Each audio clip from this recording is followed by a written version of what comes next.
चुनाव 2026 लोकतंत्र का महापर्व। प्रिय साथियों, आज हम बात करेंगे वर्ष 2026 में होने वाले चुनावों की। भारत में चुनाव केवल सरकार बदलने की प्रक्रिया नहीं है, बल्कि ये लोकतंत्र का सबसे बड़ा उत्सव है। चुनाव हमें यह अवसर देता है कि हम अपने विचारों, उम्मीदों और सपनों के अनुरूप नेतृत्व चुन सकें। 1. चुनाव क्यों जरूरी है? लोकतंत्र की असली ताकत जनता के हाथ में होती है। संविधान ने हमें यह अधिकार दिया है कि हम 5 साल में एक बार अपने प्रतिनिधि चुन सकें। अगर चुनाव न हो तो लोकतंत्र केवल नाम का रह जाएगा। चुनाव ही वह साधन है जिसके जरिए आम आदमी सत्ता में भागीदारी करता है। 2026 के चुनाव की पृष्ठभूमि। 2026 का चुनाव कई मायनों में खास है।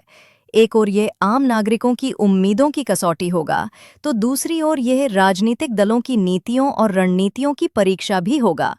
भारत की जनसंख्या बढ़ रही है, युवा वर्ग तेजी से आगे आ रहा है और तकनीक चुनाव को नया रूप दे रही है। ऐसे में 2026 के चुनाव में युवाओं की भूमिका निर्णायक होगी। 3. युवाओं की भूमिका। भारत दुनिया का सबसे बड़ा युवा देश है। 2026 के चुनाव में लगभग आधे से अधिक मतदाता युवा होंगे। युवा आज सोशल मीडिया के जरिए जागरूक हो चुके हैं। वे केवल वादे नहीं, बल्कि ठोस काम की उम्मीद रखते हैं। रोजगार, शिक्षा, तकनीक और अवसर उनके लिए सबसे बड़े मुद्दे होंगे। इसलिए 2026 का चुनाव युवा निर्णायक चुनाव कहलाया जा सकता है। 4. प्रमुख मुद्दे हैं। चुनाव कुछ खास मुद्दों पर टिका होता है।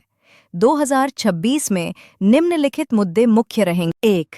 रोजगार और अर्थव्यवस्था। युवाओं के लिए नौकरी, नए स्टार्टअप्स और उद्योग। 2. शिक्षा और कौशल विकास, नई शिक्षा नीति और डिजिटल लर्निंग। 3. स्वास्थ्य सेवाएं, महामारी के अनुभव के बाद मजबूत स्वास्थ्य ढांचे की जरूरत। 4. किसान और कृषि, न्यूनतम समर्थन मूल्य, सिंचाई और आधुनिक खेती। 5. तकनीक और digital India, artificial intelligence, cyber सुरक्षा और इंटरनेट पहुंच। 6. पर्यावरण और जलवायु, स्वच्छ ऊर्जा और प्रदूषण नियंत्रण। 7. महिलाओं की भागीदारी, राजनीति, शिक्षा और रोजगार में समान अवसर। 5. चुनाव और तकनीक। 2026 का चुनाव पहले से ज्यादा डिजिटल होगा। वोटिंग मशीनें और पारदर्शी व्यवस्था पर खास ध्यान रहेगा। सोशल मीडिया चुनाव प्रचार का मुख्य माध्यम होगा।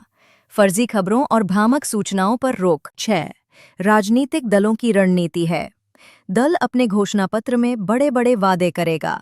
कुछ दल विकास और बुनियादी ढांचे पर जोर देंगे, कुछ दल सामाजिक न्याय और समानता को प्राथमिकता देंगे। क्षेत्रीय दल अपने अपने राज्यों से जुड़े मुद्दे उठाएंगे। यहाँ जनता की जागरूकता सबसे अहम होगी, क्योंकि केवल वादे सुनकर नहीं, बल्कि पिछले 5 साल साथ मतदाता की जिम्मेदारी। लोकतंत्र तभी सफल है जब मतदाता जिम्मेदारी से वोट करें। जाति, धर्म या लालच से ऊपर उठकर वोट देना चाहिए।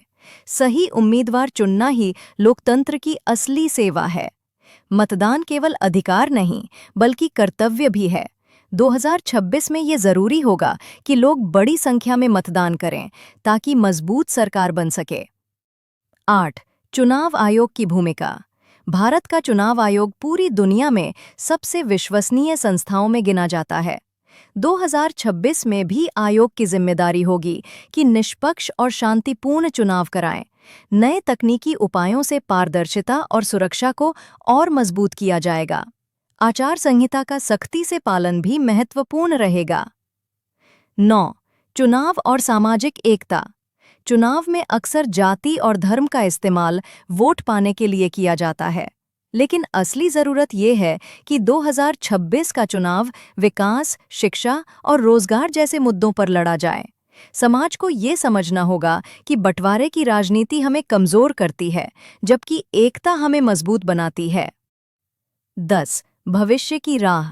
2026 का चुनाव केवल सरकार बनाने के लिए नहीं, बल्कि भारत के भविष्य की दिशा तय करने वाला चुनाव होगा। अगर हम सही नेतृत्व चुनते हैं तो आने वाले सालों में भारत एक विकसित और आत्मनिर्भर देश बन सकता है। अगर हम गलत चुनाव करते हैं तो समस्याएं और बढ़ सकती हैं। निष्कर्ष। दोस्तों, 2026 का चुनाव केवल एक राजनीतिक घटना नहीं है। ये हमारे सपनों और आने वाली पीढ़ियों की दिशा तय करने वाला ऐतिहासिक मौका है। हमें अपनी जिम्मेदारी समझते हुए जागरूक नागरिक बनना होगा। लोकतंत्र की असली ताकत जनता के वोट में है। ये वोट केवल कागज पर निशान नहीं, बल्कि देश के भविष्य की कलम है।